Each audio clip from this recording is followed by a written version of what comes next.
Car రెంట్‌కి తీసుకుని సరదాగా బయటికి వెళ్ళాలనుకుంటున్నారా? అయితే వెంటనే ఈ నెంబర్‌కి కాల్ చేయండి. నమస్తే, వెల్కమ్ టు సుమన్ టీవీ. ప్రస్తుతం మనతో పాటు ఉన్నారు family counsellor, career guider K V V Narasimharao గారు. సార్తో మాట్లాడదాం. నమస్తే సార్. సార్, పిల్లలు మా పిల్లోడు పాడైపోయాడు, మా పిల్లోడు మాట వినట్లేదు, చెప్పింది చేయడు, అలా ఉన్నాడు ఇలా ఉన్నాడు అని అంటూ ఉంటారు. అంటే అది ఏం జరుగుతుంది అసలు ఇప్పుడున్న జనరేషన్కి? అంటే నాకు అనిపించే ఒక మాట చెప్తాను సార్. మామూలుగా నాన్న అంటే ఏటీఎం, అమ్మ అంటే స్విగ్గీ అయిపోయింది, అలా ఉంది ఇప్పుడు జనరేషన్ పిల్లలకి. అంటే ఏం చెప్తారు సార్ మీరు? పిల్లలు ఎప్పుడు మంచోళ్ళేనమ్మా. పిల్లలది ఏం పొరపాటు ఉండదు. మనం పెంచే విధానంలో చిన్న చిన్న లోపాలు, తెలుసో తెలియక చేస్తున్న పొరపాట్లు, చిన్న చిన్నవి అని మనం అనుకుంటాం. కానీ అవి క్రమేణా పెద్ద పెద్దగా మారిపోతున్నాయి. ఆ తర్వాత మా పిల్లలు అలాగే ఇలాగే అని జరుగుతూ ఉంటుంది. పిల్లలకి ఏ క్షణంలో ఏ సమయంలో ఏది ఇవ్వాలో అది ఇస్తూ ఉన్నా కూడా, ఒకవేళ వాళ్ళు ఏదన్నా సరే తెలిసి తెలియక ఏమైనా మాట్లాడినా కూడా అది ఎలా మాట్లాడాలి, ఎవరితో మాట్లాడాలి, ఎట్లా ప్రవర్తించాలి అన్న విషయం కూడా నెమ్మదిగా నేర్పిస్తూ ఉండాలి. దాన్నే సంస్కారం అంటాం. చదువు సంస్కారాలు అన్నారు కానీ చదువు అని ఎక్కడ పదం లేదమ్మా. మరి ఆ సంస్కారం లోపించింది. సంస్కారం యొక్క అవసరం కనిపించడం లేదు.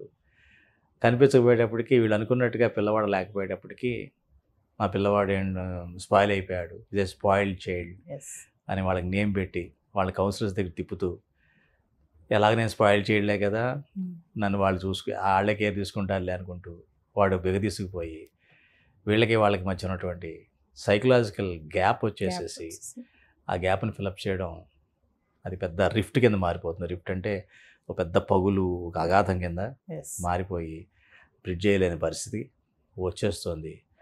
వచ్చిన తర్వాత పిల్లలు వాళ్ళ యొక్క సుఖం కోసం, వాళ్ళ యొక్క ఆనందం కోసం పక్కదారులకు వెళ్ళిపోతున్నారు. పక్కదారులకు వెళ్ళిపోయి ఈ డ్రగ్స్ అన్నవి కూడా ఈ రోజుల్లో ఎక్కువైపోయినాయి. దానికి కారణం ఏంటంటే ఆ ఎమోషనల్ బ్యాలెన్స్ తట్టుకోలేకపోతున్నారు.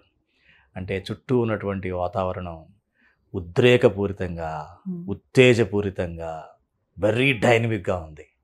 అంత డైనమిక్గా ఉన్నటువంటి దానిలో వీడు ఇమ్మడలేక, వీడందులో ఎలాగ దాన్ని జీర్ణించుకోవాలో తెలియక, అక్కడ తన స్థానం ఎక్కడుందని సరిగ్గా గ్రహించలేక ఈ డ్రగ్స్కి వాటికి కూడా అలవాటు పడిపోతున్నారు. పేరెంట్స్కి చిల్డ్రన్కి బాండింగ్ అంతగా లేదు అని అంటారా సార్? అంటే ఇద్దరి మధ్య కోఆర్డినేషన్ ఉండట్లేదు అంటున్నారా?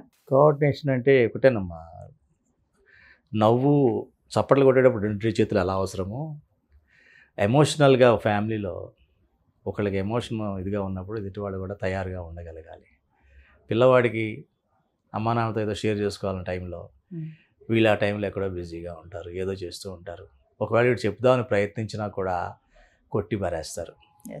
ఉదాహరణకి వాడికి ఏదన్నా మంచి పుస్తకాలు చదువుతూ ఏదో మంచి కవిత రాయాలనిపించింది అనుకోండి, లేదో కథ రాయాలనిపించింది అనుకోండి, చిన్న కథే, 8, 9 10వ తరగతి చదువుతున్న పిల్లవాడు అనుకుందాం, 10వ తరగతి పిల్లవాడు అనుకుందాం. 10వ తరగతి పిల్లవాడు అంటే ఇంట్లో ఎట్లా ఉంటుందో మీకు తెలుసు, ఎమర్జెన్సీలా ఉంటుంది. అంటే చదువు ఒకటే ఉండాలి, ఇంకేం ఉండడానికి వీల్లేదు, కాన్సన్ట్రేషన్ ఉండాలి అని చెప్పి ఏం చేస్తారు, వాడు తీసుకెళ్తాడు, అమ్మకు చూపిస్తాడు. అమ్మ చూడు చిన్న కవిత రాశాను. ఏమైనా పిల్లలు ఎవరు ఫస్ట్ వాళ్ళు ఎవరు మెప్పు కోరుకుంటారు? తల్లిదండ్రులు మెప్పు కోరుకుంటారు. అది తీసుకెళ్ళి ఇవ్వగానే చూసి, ఇంక నీకు పని పాట లేదా, ఇప్పుడు ఇలా టైం వేస్ట్ చేస్తున్నావు ఏంటి, అయినా ఇవన్నీ ఎవరు చెప్పాడు నీకు, అసలు మేము ఎప్పుడు చెప్పలేదే నీకు, చదువుకోవాలి కదా ఈ టైంలో. ఆ పక్కలా చూడ వాడు ఎంత బాగా చదువుతున్నాడో, వాడికి 98% వచ్చిందంట, మొన్న 90 వచ్చింది నీకు. అలా పోల్చుకుంటూ ఇట్లా మాట్లాడుతూ ఉంటే ఒక్కసారి ఎంత గాయపడుతుంది వాడు ఎమోషనల్గా. వాళ్ళలో ఉన్న కవిని చంపేస్తున్నావు కదా. వాడు రేపు పొద్దున మల్లె మొగ్గేమో, నువ్వేమో వాడిని గులాబీ మొగ్గ అమ్మంటున్నావు. మల్లె మొగ్గ గులాబీ మొగ్గ అవుతుందా? అవ్వదు. ఇది మల్లె మొగ్గ అని మొక్క చూడంగానే తల్లిదండ్రులు గ్రహించేలాగా ఉండాలి.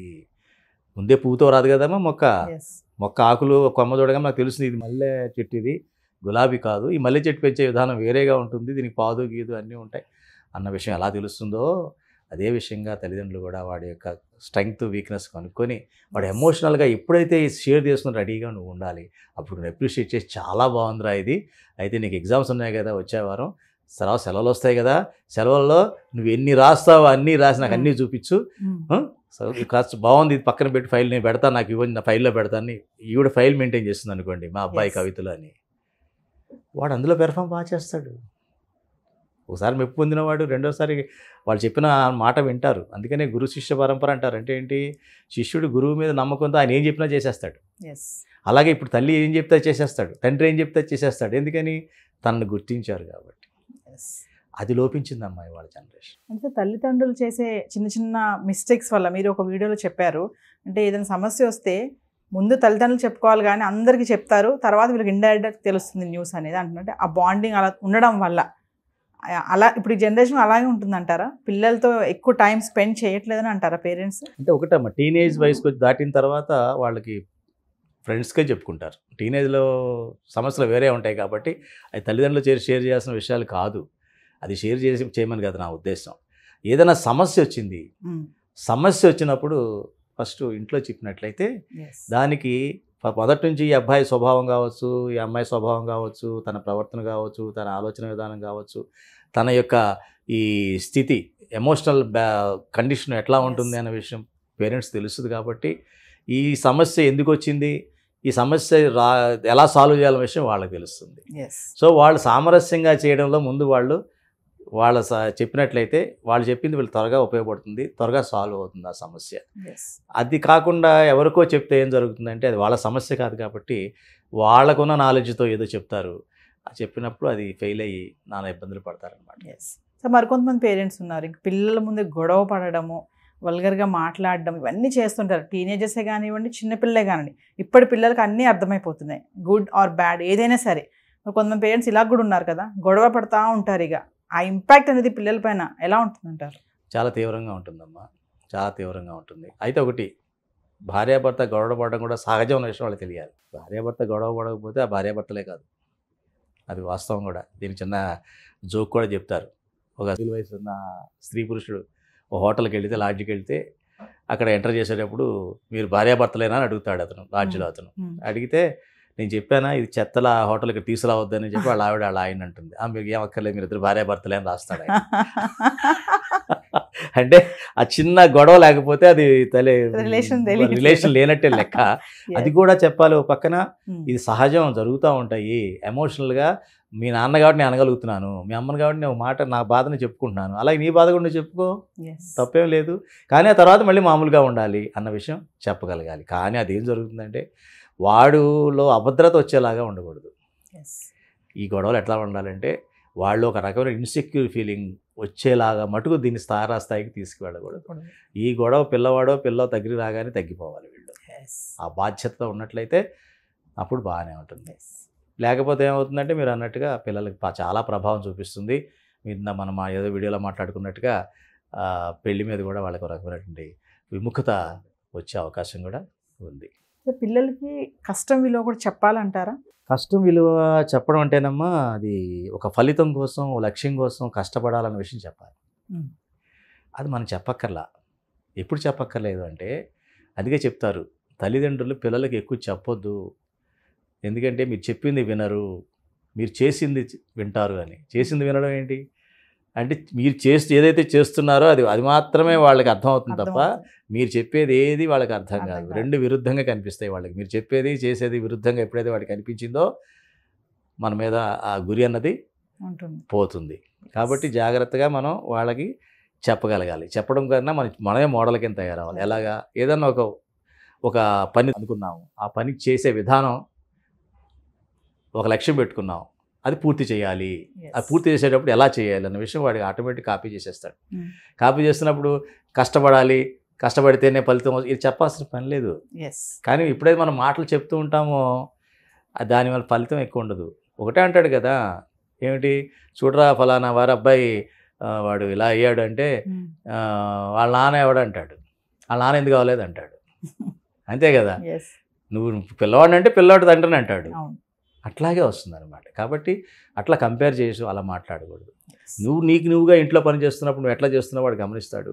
సో ఏదైనా పని చేయాలంటే ఒక ప్లానింగ్ ఉండాలి. ఆ ప్లానింగ్ ప్రకారంగా నేను పని చేయాలి, పని చేస్తే లక్ష్యం సిద్ధిస్తుంది అనే విషయం వాడికి తెలిస్తే చాలు. అదే కదా జీవితాంతం ఉపయోగపడే క్వాలిటీ, అదే కదమ్మా. సో అందరి కోసం కాకపోయినా సరే కొంతమంది పేరెంట్స్ అయితే ఉన్నారు కదా, అంటే పేరెంట్స్ చేసే చిన్న చిన్న మిస్టేక్స్ వల్లే పిల్లలు స్పాయిల్ అవుతున్నారు అంటే ఏం చెప్తారు ఫైనల్గా? పిల్లలు స్పాయిల్ అయ్యేది పేరెంట్స్ వలన దాదాపుగా చాలా వరకు ఉంటుందమ్మా. కాబట్టి స్పాయిల్ అంటే అర్థం ఏంటంటే ఇంకా ఫర్ ఎవర్ ఇర్రికవరబుల్ అనమాట. అంటే ఇక నేను ఇక్కడ నుంచి మారలేను అన్న స్థితి రాకూడదు. ఆ స్థితి వచ్చిందంటే ఒక సమ్మెట పోటు పదే పదే పదే పదే కనుక ఇంత ఒక రౌండ్ ఇనుప ముక్క తీసుకొని చుట్టూ కొడుతూ ఉన్నారనుకోండి, ఇక రౌండ్ షేప్ ఉండదు దానికి, ఇలాగ ఫ్లాట్ అయిపోతుంది, ప్లేట్ అయిపోతుంది అది కదా. అది దాన్ని ఏమంటారంటే స్పాయిల్డ్. ఇక దాని వేరే షేప్ నువ్వు తీసుకురాలేవు, దాన్ని పూర్తి కరిగించి కానీ తీసుకురాలేవు. ఆ స్థితికి తీసుకొస్తే స్పాయిల్డ్ చైల్డ్ అంటారు. అంటే పూర్తి బాధ్యతారాహిత్యం, పూర్తి బాధ్యతారాహిత్యం. ఈ బాధ్యతారాహిత్యంలో స్పాయిల్డ్ అయిపోతారు. Thank you sir.